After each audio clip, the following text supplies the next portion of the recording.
Radio Taïga et Folk on the Rock présentent le Longe Actualité musicale au territoire du Nord-Ouest.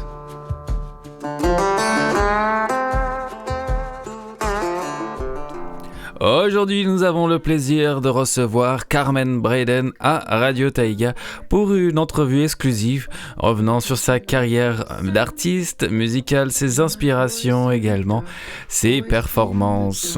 You're my voice in the dark, voice in the dark. You're my voice in the dark tonight.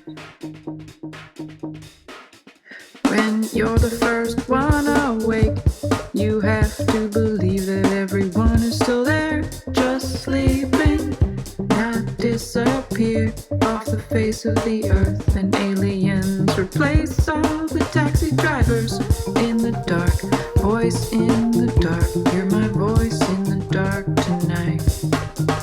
You're my voice in the dark, voice in the dark. You're my voice in the dark tonight.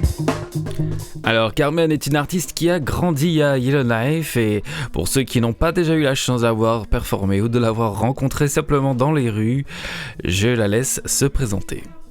My name is Carmen Braden and I'm a musician whose Yellowknife is my hometown, and I've been making a living here as a musician for over 15 years now.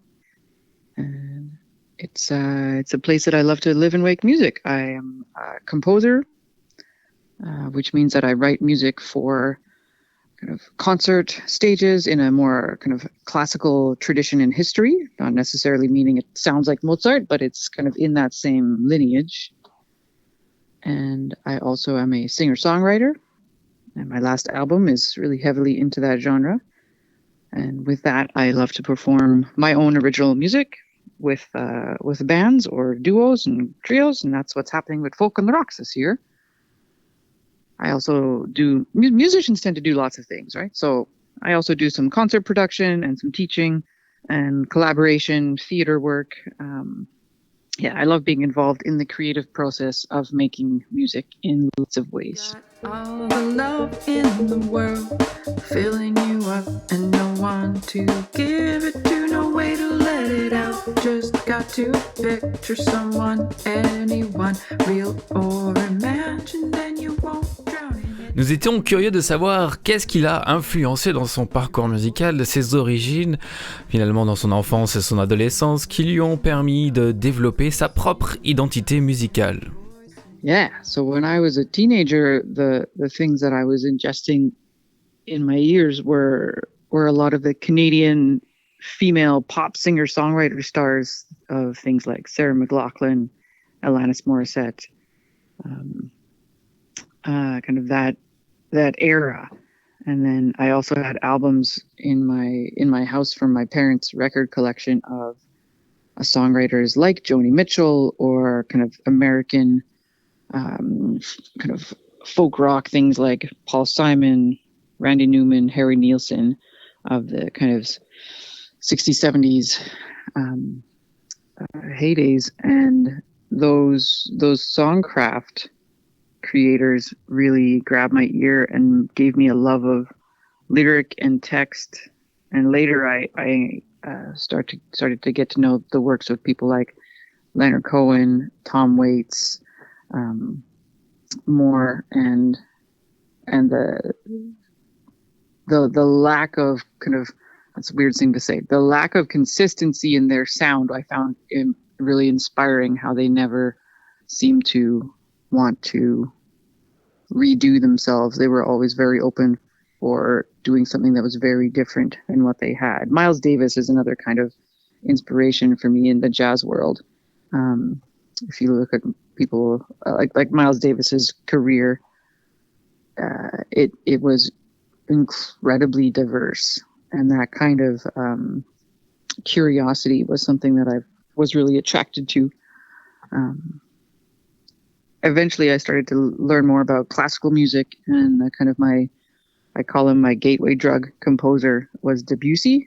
He was like a French composer who used a lot of really rich color and ideas from the natural or from the environmental world in his music. And that also struck a chord with kind of my environment that I lived in up here, but also my love of things like jazz and extended tonalities, kind of a grounding in some kind of harmonic world, but also not needing it to sound like right all the time, if that makes sense. Lots of kind of beautiful dissonances that you could just kind of marinate in like a good spice.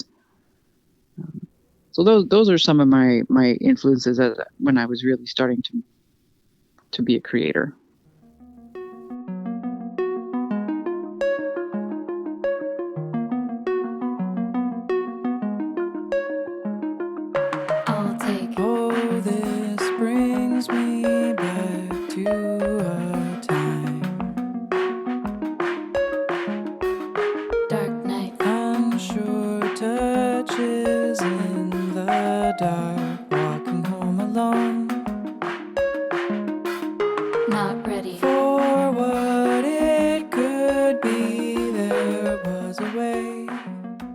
La musique de Carmen nous emmène donc à explorer différents univers, différentes émotions, différentes couleurs qu'elle lie, qu'elle mêle, la joie et des sensations des fois un peu plus étriquantes, et elle nous raconte comment elle arrive à ce mélange si particulier.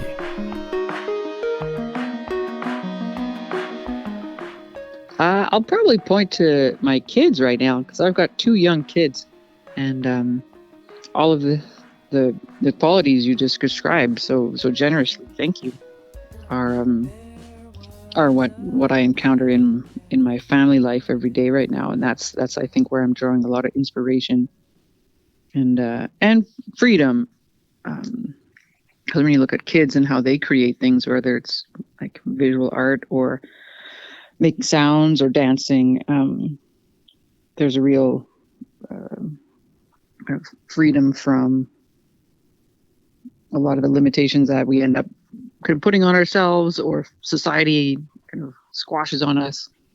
So those kind of those moments of kind of daily freedom that I try to bring into my music are really kind of highlighted by my kids.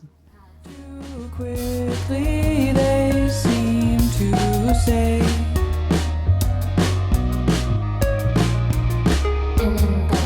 to stay or just to pause for longer than I thought was safe.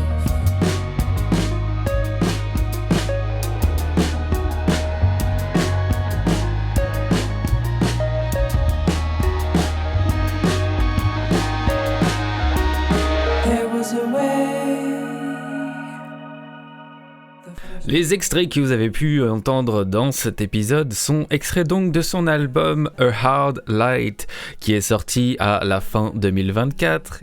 Cet album produit par Mark Adam et qui marque son 4e album studio déjà sorti sur le label Black Ice Records. Elle nous partage ce qui l'a inspiré dans l'écriture de ce 4e volet. That album came out of, which is my 4th one, came out of the 3rd, which was written during the pandemic, and my longtime friend and collaborator who produced the album and was also one of the main instrumental kind of drivers behind it, Mark Adam, who I know from Nova Scotia. We worked on this album to kind of be almost not a sequel, but we took ideas from how we made the 3rd album and then drove them deeper. So the 3rd album took these tiny little ideas, tried to make tiny little songs as clear and beautiful and tiny as possible. Like there's a 38-second song on my 3rd album. So we took some of those songs and then kind of grew them into bigger songs and went deeper into them, or added text or added words or added form. And so that just kind of as a cool creative exercise, it was a real growth and kind of expansion, which was really satisfying to have these things kind of come into their full force. Thematically, there's a lot of things about parenthood and relationships. Like I'm I'm almost 40, so all the things that come with being almost 40 and having a family and the joys and the challenges with that are throughout the album. Like there's like my song called Daughter is one. There's a song called The Dance, which is about kind of how do you deal with problems and troubles and what can you do with those to not let it bog you down, but actually be a way to keep living and changing and growing. There's some darkness to the album in some of the text and some of the tone, and also in like the sounds themselves. Like there's a fair amount of grit and kind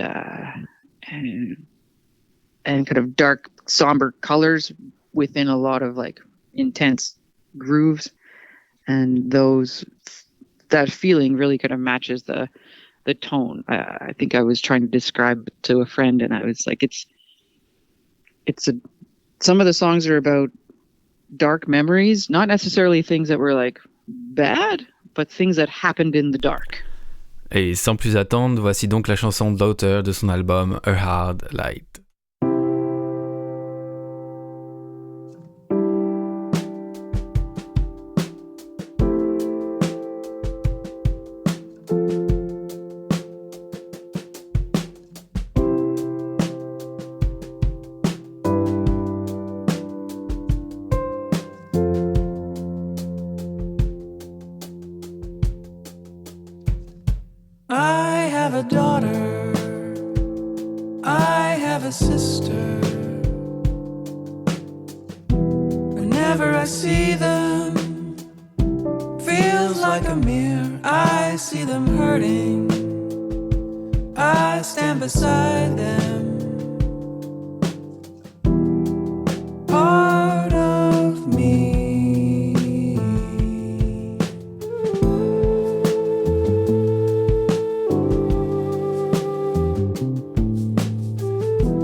To failure, it's the only way we'll get better. But in that moment, it feels like failure. She won't know, and I won't say. We must go.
Carmen Braden, d'auteur de son album A Hard Light, sorti en 2024. Pour terminer cette entrevue, elle nous a partagé sur comment le fait de vivre dans le Nord, dans ce territoire du Nord-Ouest, le permettre de l'inspirer, lui permettre de s'infuser dans son processus créatif. one of the things it does is, I think, lets me work on things with a lot of freedom and support. The North has a lot of support for its artists, which I've appreciated. So just at like a nuts and bolts thing, not even thematically, I've been really grateful to be so well supported by people here.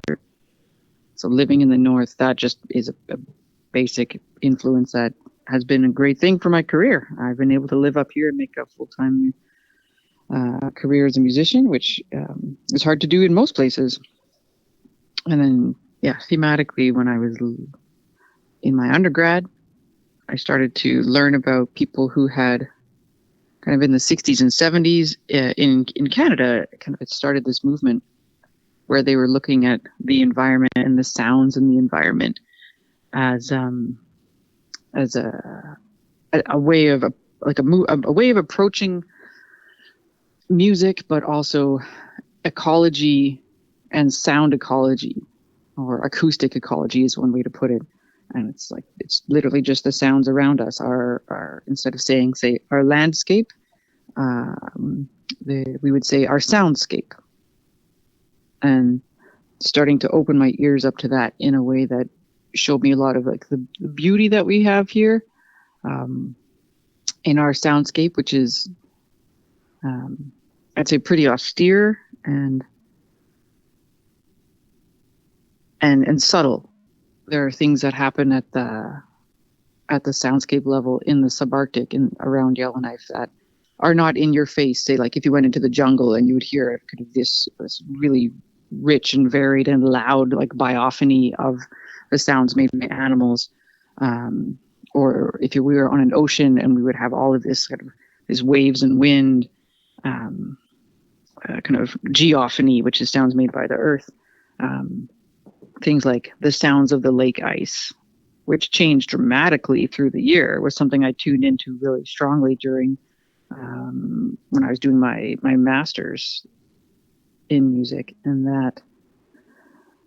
that the patience that it requires for tuning into that, finding the sounds or being open to new sounds, just being patient for the sounds that sometimes don't happen that day and you got to wait for the next one is a thing that continues to teach me about how to listen. And then in the flip side of that, when I create, how do I then both like respectfully and creatively move ahead as an artist with those sounds now living in my head and in my ears and in my technology when I record it, when I bring that into an acoustic piece, like for string instruments, like one of my pieces that gets a lot of play is called The Raven Conspiracy. It's all about ravens, but it's played by 2 violins, a viola, and a cello, a string quartet, which has had a long history in classical music. And so how do I bring my world into these instruments or onto a concert stage where ravens have never likely set foot or wing, is also a thing that I'm excited to grow old with, because I know I'll keep finding new ways to do it. Et voilà, ça conclut déjà cette émission de La Longe pour aujourd'hui. Vous retrouverez sa musique sur toutes les plateformes de streaming et pensez également à aller voir du côté de son YouTube où elle a toujours des idées originales autant que sa musique pour créer des vidéoclips intéressants et captivants. Moi je vous dis à très bientôt pour une nouvelle capsule de La Longe. La Longe, chronique musique de l'été, une production Média Ténois.